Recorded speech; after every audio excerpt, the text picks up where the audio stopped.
যে মানে কর্পোরেট যে চাকরি সেগুলো কিন্তু এখনো বেশ বিদ্যমান রয়েছে এবং এ ব্যাপারে বাংলাদেশী প্রতিষ্ঠানগুলো যারা রয়েছে তারা আসলে সরকারি ভয়ের কারণে নাকি ভারতীয়দের তোষণ নীতির কারণে মানে কোন কারণে তারা যে কিছু করতে পারছে না এটাও কিন্তু আমাদের মনে একটা প্রশ্ন জিজ্ঞাসার উদ্ভব ঘটিয়েছে। তো এই ব্যাপারে একটু আমি আপনার মন্তব্য জানতে চাই। আপনি ঠিকই বলেছেন। আমরা প্রথমে যখন ছোট ছিলাম আমরা দেখতাম বাংলাদেশে মাল্টিন্যাশনাল কোম্পানিগুলো যেগুলো আছে, যেমন মনে করেন ইউনিলিভার, বাংলাদেশ অক্সিজেন বা বার্জার রবিএলাক, গ্ল্যাক্সো তো এখন নাই, গ্ল্যাক্সো ছিল, বা ফাইসন্স বাংলাদেশ, এরকম মাল্টিন্যাশনাল কোম্পানিগুলোতে আমরা দেখতাম আপনার ফরেনাররা, সাদা চামড়ার আসতো, মাঝে মাঝে ইন্ডিয়ানরা আসতো, এবং ৮০-৯০ দশকে ইন্ডিয়ানরা আসতো দেখতাম। কিন্তু এখন আমি দেখলাম ওখানে বেশিরভাগ ক্ষেত্রে আমাদের দেশের যোগ্য সন্তান, যেমন ইউনিলিভার আমি দেখলাম অলমোস্ট বাংলাদেশি, সেখানে ম্যানেজিং ডিরেক্টর থেকে ডেপুটি ম্যানেজিং ডিরেক্টর থেকে সিএফও থেকে চিফ অপারেটর সবাই বাংলাদেশ অক্সিজেন বা বার্জার রবিএলাক আমি দেখলাম ওখানে আমাদের, কারণ আমাদের অনেক কোয়ালিফাইড লোকজন এখানে এখন আসছে। তারপরে ইদানিং এটা আমরা মনে ২-৩ মাস আগে আলাপও করছি, এই যে আমাদের বড় বড় গ্রুপ, যেমন মনে করেন আবুল খায়ের গ্রুপের CEO VR Sharma. Why? Abul Khair group, আপনারা ভাইদের মধ্যে মারামারি করতেছেন, আমরা শুনতেছি আপনাদের গ্রুপ ভাগ হয়ে যাবে, আপনারা বাংলাদেশের মানে রেভিনিউর দিক থেকে বাংলাদেশের ১ নম্বর কোম্পানি, চিটাগং বেসড, বাট আপনারা ঢাকাতেও আপনাদের বড় এস্টাবলিশমেন্ট আছে। আপনারা কি কারণে VR শর্মাকে আপনাদের সিইও রাখছেন? আপনাদের মানে টপ ম্যানেজমেন্টে বাংলাদেশি কোয়ালিফাইড লোকগুলো নিয়ে আমরা একদিন আলোচনা করছি। ওখানে আবুল খায়ের মতো আরো বড় গ্রুপ চালানোর মতো যোগ্যতা সম্পন্ন লোক ওখানে আছে। আপনারা কি কারণে VR শর্মাকে এখনো রাখছেন? তারা কি রাস্তাঘাটে পাথর মারার জন্য বলবো আমাদের ছেলেদেরকে? এখন রাস্তাঘাটে পাথর মারা হবে।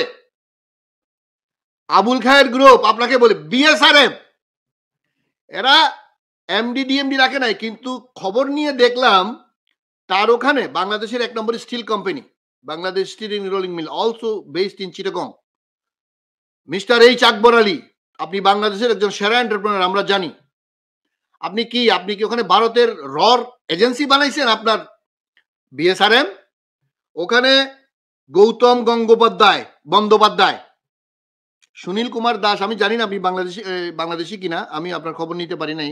তপন বাবু ডেপুটি ডিএমডি আছে, উনি বাংলাদেশি, ঠিক আছে। মহিন্দর সিং, বিপিন শর্মা, সঞ্জয় মুকুন্দ বাই ঠাক্কার, সুরেন্দ্র জগডাল, এইরকম এক একজনের বেতন শুনলে আপনি 60-70 লাখ টাকা, 80 লাখ টাকা, 1 কোটি টাকা নাকি তাদের বেতন ট্যাক্স ফ্রি। কেন? কি কারণে? এই আকবর আলী সাহেব, আপনি বাংলাদেশের ভালো স্টিল বানান, সেরা স্টিল বানান, আমরা জানি, আপনি আরো ভালো করেন, আমরা দোয়া করি, কিন্তু আপনি এই ভারতীয়দের কি জন্য রাখছেন? কারণটা কি? হাসিনার পদলেহি করেন নাকি আপনার রর এজেন্সি বানাইছেন? আপনার স্টিল মিল, আমাদের এত কোয়ালিফাইড লোক থাকা সত্ত্বেও আপনার ওখানে তপন বাবু আছে, আমি জানি, ভেরি কোয়ালিফাইড, আপনি আমাদের বাংলাদেশি হিন্দু মুসলমান বৌদ্ধ খ্রিস্টান যেই হোক তাকে রাখেন, আপনি ভারতীয়দের এখনো কেন জায়গা দিচ্ছেন? কি কারণ?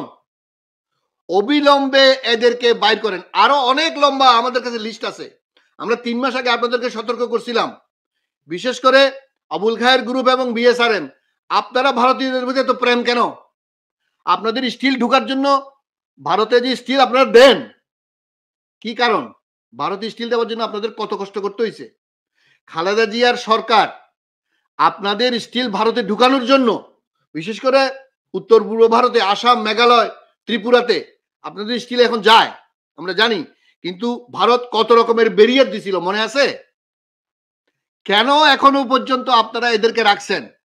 আমাদের ছেলেদেরকে, আমাদের কোয়ালিফাইড মানুষকে অবিলম্বে আপনাদের ফ্যাক্টরিতে, আপনাদের টপ ম্যানেজমেন্টে আপনি বসান। এইসব গোবর খাওয়া, এইসব গোমূত্র মুদির বংশধর, এইসব উগ্রবাদী হিন্দুদেরকে এখান থেকে বের করেন, না হয় রাস্তাঘাটে কিন্তু পাথর মারা হবে। আমাদের ছেলে মেয়েদের চাকরি না দিয়ে আমাদের শত্রু দেশ Bharat, in the name of supporting our independence, তারা আমাদের শত্রুতে পরিণত হয়েছে।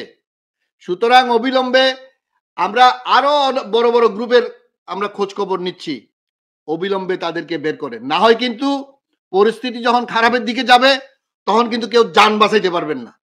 আমি আমার নিজের ব্যক্তিগত অভিজ্ঞতা থেকেও বলতে পারি যে আমি যখন ইন্ডিপেন্ডেন্ট পত্রিকাতে যখন আমি চাকরি করতাম ২০০৯ বা ২০১০ সালের দিকে, সে সময় যেটা হয়েছিল যে বেক্সিমকো আপনি জানেন দরবেশ খ্যাত সালমান এফ রহমান তার যে ইন্ডিপেন্ডেন্ট পত্রিকা সেটাতে আমি দেখলাম যে গণহারে ভারতীয় নাগরিকদেরকে নিয়ে আসা হলো। এবং তখন তারা ইন্ডিপেন্ডেন্ট পত্রিকাটাকে তারা রিলঞ্চড করলো এবং রিলঞ্চড করার কারণে যেটা হলো আরকি যে পুরো পত্রিকাটা তারা বাংলাদেশের ইতিহাসে ১ম বারের মতো একটা ২৪ পাতার ইংরেজি পত্রিকা পুরোটাই রঙিন। এবং পুরোটাই তারা করেছিল হিন্দুস্তান টাইমস এর আদলে। মানে হিন্দুস্তান টাইমস এর যে লেআউট ছিল এবং তাদের যে গ্রাফিক্স এর ডিজাইন ছিল একদম অবিকল ওই আকারে তারা করার চেষ্টা করলো। এবং এজন্য তারা যেটা করলো যে হিন্দুস্তান টাইমস এরই যারা প্রাক্তন কিছু সাংবাদিক ছিল, যারা বেকার হয়ে গিয়েছিল নানা কারণে, তাদেরকে তারা করলো কি বাংলাদেশে নিয়ে আসলো এবং এনে এই বেক্সিমকো সালমান এফ রহমানের মালিকানাধীন ইন্ডিপেন্ডেন্ট পত্রিকাতে তাদেরকে ঢুকিয়ে দিল। এবং সে সময় কিন্তু আমাদের পত্রিকা থেকে ব্যাপক হারে যারা বাংলাদেশী ছিলেন বিভিন্ন ডিপার্টমেন্টে তাদেরকে ছাঁটাই করে ওই জায়গাতেই ভারতীয়দেরকে বসিয়ে রাখা হলো। এবং আমি টিল ২০১২ সাল পর্যন্ত আমি সেখানে চাকরি করেছিলাম এবং ২০১২ সাল পর্যন্ত কিন্তু ওইখানেই ভারতীয়দের আধিপত্য আমি দেখেছি। যদিও এখন ইন্ডিপেন্ডেন্ট পত্রিকা আপনি জানেন যে সালমান এফ রহমান বন্ধ করে দিয়েছেন। তারপরে তো ইন্ডিপেন্ডেন্ট টেলিভিশন রয়েছে। এবং এই টেলিভিশনেও তো আপনি নিশ্চয়ই জানেন যে নেপথ্যে কিন্তু অনেক ভারতীয়রা কাজ করছে। এবং সালমান এফ রহমানের বেক্সিমকোর নানা কোম্পানিতেই কিন্তু ভারতীয়দের আনাগোনা রয়েছে এবং তারা কাজ করছেন। এবং এটা অনেকটা যেন চুক্তি হিসেবেই করা হয় যে ভারতের একটা চাপ থাকে যে বিভিন্ন কোম্পানিতে এই পরিমাণ ভারতীয়দেরকে রাখতেই হবে বাধ্যতামূলকভাবে। তো এটা রাখতে হচ্ছে। এবং এর মাধ্যমে আমাদের যারা মেধাবী তরুণ রয়েছে তারা কিন্তু সুযোগ পাচ্ছে না। তো এই যে একটা মানে কাজ এটা যে এই শেখ হাসিনা ১ম মেয়াদেই যখন ক্ষমতায় আসলেন তখন থেকেই কিন্তু প্রক্রিয়াটা শুরু হয়। অর্থাৎ ২০০৯ সাল থেকেই কিন্তু প্রক্রিয়াটা শুরু হয়েছিল যেটা এখনো চলমান এবং এখনো এটা একটা অত্যন্ত ভয়ংকর পর্যায়ে পৌঁছে গিয়েছে। তো এই নিয়ে কিন্তু আসলে প্রশ্ন যেটা জাগে যে আসলে কি আমাদের দেশ কি আসলে স্বাধীন বা সার্বভৌম? এটা কিন্তু আসলে প্রশ্নের সম্মুখীন। কারণ একটা স্বাধীন সার্বভৌম দেশে কিন্তু এটা হয় না। যে আপনাকে এটা জোর করে বলা হচ্ছে যে এই পরিমাণ ভারতীয় এখানে রিক্রুট করতেই হবে। তো এটাই কিন্তু প্রমাণিত হয় যে আমরা যতই মুখে বলি যে আমরা একটা স্বাধীন সার্বভৌম রাষ্ট্র, আসলে কিন্তু এটাকে স্বাধীন সার্বভৌম বলার আমি কোন আ- যুক্তি খুঁজে আ- পাই না। আপনার আপনার কথা তো একদম এটা আমরা হারে হারে বাংলাদেশের মানুষ টের পাচ্ছে। আপনি যখন আপনার আসল জিনিস আপনি বর্গা দিয়ে দিবেন, আপনার দেশের মূল ক্ষমতা, এই যে আমরা এই ছোট ছোট আপনার কথাগুলো বলছি, মানে কোম্পানি হিসেবে বড় হলেও দেশের তুলনায় তারা কিছু না। একটা দেশ যখন নিয়ন্ত্রণ করার ক্ষমতা আপনার পার্শ্ববর্তী দেশ পেয়ে যাবে এবং তার মাধ্যমে তার যত রকমের খায়েশ, তার যত রকমের ইচ্ছা সে যখন আপনার ওই আরেকজনের মাধ্যমে প্রতিভাত করতে পারবে, প্রতিফলিত করতে পারবে, তখন সে এই কাজগুলো কেন করবে না? খুবই স্বাভাবিক। আমরা তো ধরেন এখন আমরা এই যে ইন্ডিয়া বয়কটের বিভিন্ন পর্যায়ে আমরা ভিতরে যাচ্ছি, কিন্তু আসল মূল তো হলো হাসিনা, মূল তো হলো তার সেবা দাসী। আসল পণ্য ভারতের ১ নম্বর পণ্য তো হাসিনা। এখন ভারতে এরও সৌভাগ্যবান একটা দেশ যে বাংলাদেশে হাসিনার মতো একজন আপনার দাসী, একটা স্লেভ সে তৈরি করতে পারছে। একইভাবে Awami League as an organization তারা বাংলাদেশে তাদের একটা শব্দ ভারতের দেশ হিসাবে ভারতের বিরুদ্ধে বলার তো দরকার নাই।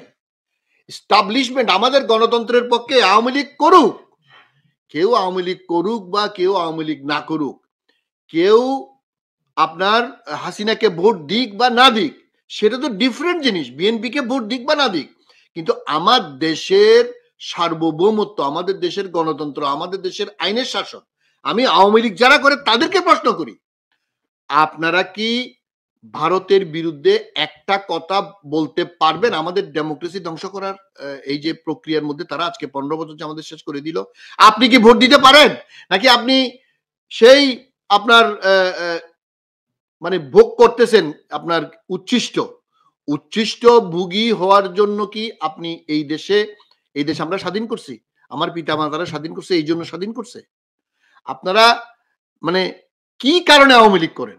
কি কারণে ভারতের এই হেজিমনিক অ্যাটিটিউডের বিরুদ্ধে আপনারা কথা বলেন না? I am talking to the Awami Leaguers. আজকে যেই দেশটা পাকিস্তান থেকে আমরা যুদ্ধ করে স্বাধীন করলাম in the name of democracy, সেই ডেমোক্রেসির ডিএই দেশে নাই, গণতন্ত্রের গ যেখানে নাই, এবং এটার পুরোপুরি দায়ী হচ্ছে হাসিনা এবং তার মেন্টর, তার স্বামী নরেন্দ্র মোদীর ভারত। তাহলে কেন আমরা যে আজকে আপনি বললেন যে আমরা কি সার্বভৌম আছি, কিভাবে আপনি সার্বভৌম আপনি থাকবেন? আপনার প্রতিটা ক্ষেত্রে, মানে সেটা ব্যবসা হোক, সেটা বাণিজ্য হোক, সেটা রাজনীতি হোক, সেটা জিওগ্রাফি হোক, সেটা ফরেন পলিসি হোক, সেটা আপনার ভোটিং রাইটস হোক, সিভিল রাইটস হোক, সেটা ধর্মীয় স্বাধীনতা হোক, কিচ্ছু আপনার নাই। সবকিছু তার সেবাদাসীকে দিয়ে আপনার ইন্ডিয়া আমাদেরকে পরিচালনা করতেছে। সুতরাং আমাদেরকে ভারত বয়কটে এ অংশ হিসাবে এই যে ভারতীয় 26 লাখ লোক আছে বলতেছে, হোয়াট ইজ দিস? এখানে তো আপনি যেগুলো বলতেছেন, ধরেন এরা হচ্ছে, যদি আমি যদি তাদেরকে ধরেও নিই, তারা পারমিটেড ওয়ার্ক পারমিট নিয়ে কাজ করে, যেহেতু এত বড় বড় কাজ করে, হয়তো নাও করতে পারে, কারণ তারা তো কেউ তো এখানে ধরার কিছু নেই, কেউ তো এখানে বাধা দেওয়ার বা প্রশ্ন করার মতো ক্ষমতা কারো নাই। তারপরেও বলবো যে ঠিক আছে, তারা হয়তো আপনার পারমিশন নিয়েই কাজ করতেছে, কিন্তু আমার দেশের কোয়ালিফাইড লোকগুলার সেখানে জায়গা না করে তাদেরকে দিবে কেন? আরো দিন বলছিলাম যে আমেরিকাতে বা কানাডার মতো দেশে ওই উপযুক্ত লোক না পাওয়া পর্যন্ত আরেক দেশের লোক আনতে পারে না। সেটার জন্য সিস্টেম আছে, সেটার জন্য আপনার অ্যাডভার্টাইজ করতে হয় পত্রিকায়, পাওয়া না গেলে সেটা গভর্নমেন্ট থেকে স্পেশাল পারমিশন নিতে হয়। আমার দেশের কোয়ালিফাইড লোকের যদি অভাব না থাকে, যদি ইউনিলিভার চালাইতে পারে, যদি বাংলাদেশ অক্সিজেন চালাইতে পারে, বার্জার রবিউলাক চালাইতে পারে, তার থেকে বড় কোম্পানি হয়েছে বিএসআরএম অথবা আবুল খায়ের গ্রুপ। আপনারা কি কারণে এই লোকগুলোকে লাগবেন? অবিলম্বে তাদেরকে বের করেন, এবং বাংলাদেশের ছেলে মেয়েদেরকে বলবো, বাংলাদেশের কোয়ালিফাইড যারা আছেন তাদেরকে বলবো, আপনারা আমাদেরকে তথ্য দেন আর কোথায় কোথায় আছে, আমরা সবাইকে ধরবো, এবং সবাইকে এই ভারতীয় এই 5 গোলাম গুলাকে, এমনকি বাংলাদেশি ব্যবসায়ী হলেও তাদেরকে আমরা ধরবো। ধন্যবাদ, অসংখ্য ধন্যবাদ। তো এবার